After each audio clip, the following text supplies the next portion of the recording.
Assalamualaikum warahmatullahi wabarakatuh. Selamat sore dan salam sejahtera untuk kita semua.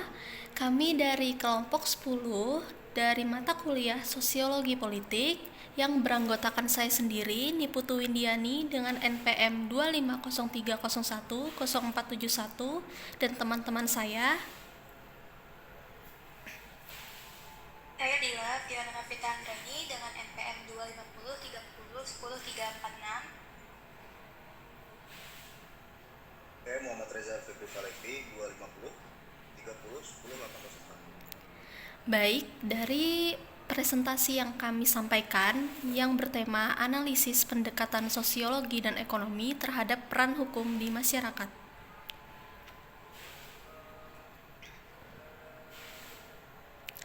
Pendahuluan A. The Hawk, fenomena yang terjadi dan mengapa penting dibahas sekarang. Fenomena yang banyak terjadi di masyarakat saat ini adalah maraknya pinjaman online atau pinjol ilegal yang memanfaatkan kebutuhan ekonomi masyarakat. Layanan pinjaman digital sebenarnya bertujuan membantu akses keuangan, namun dalam praktiknya banyak platform yang tidak terdaftar secara resmi dan melanggar hukum. Konteks: gambaran waktu, lokasi, dan kondisi sosial politik.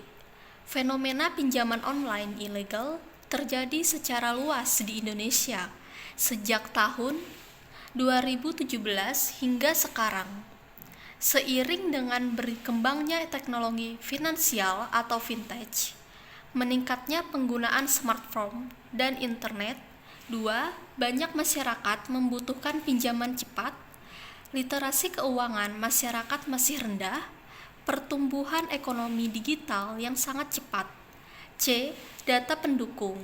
Berdasarkan gambar yang di samping, yaitu grafik atau potongan berita untuk menunjukkan urgensi masalah.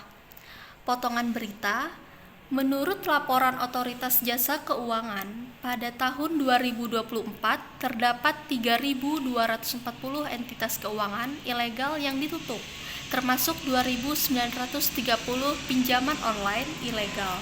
Selain itu, terdapat lebih dari 16.000 pengaduan masyarakat, sebagian besar terkait pinjol ilegal.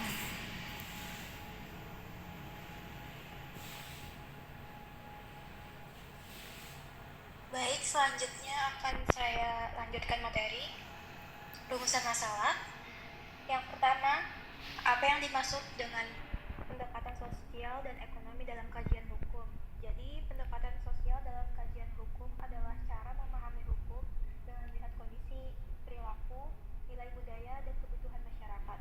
Pendekatan ini memandang bahwa hukum tidak hanya berupa aturan tertulis, tetapi juga harus sesuai dengan realiti sosial.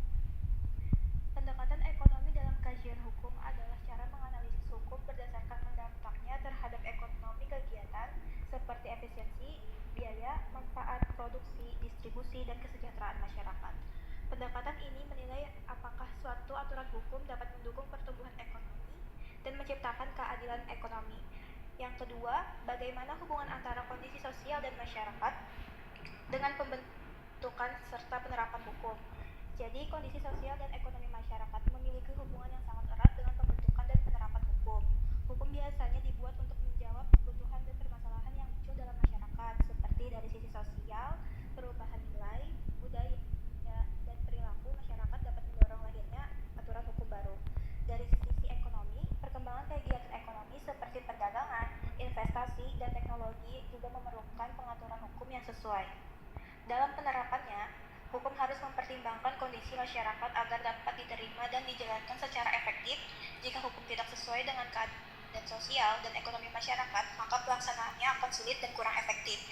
Yang ketiga, bagaimana peran hukum dalam mengatur dan mengatasi masalah sosial dan ekonomi di masyarakat.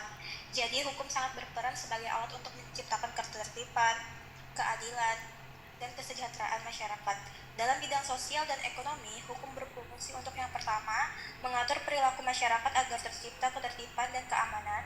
Yang kedua, melindungi hak dan kewajiban warga negara dalam berbagai kegiatan sosial dan ekonomi.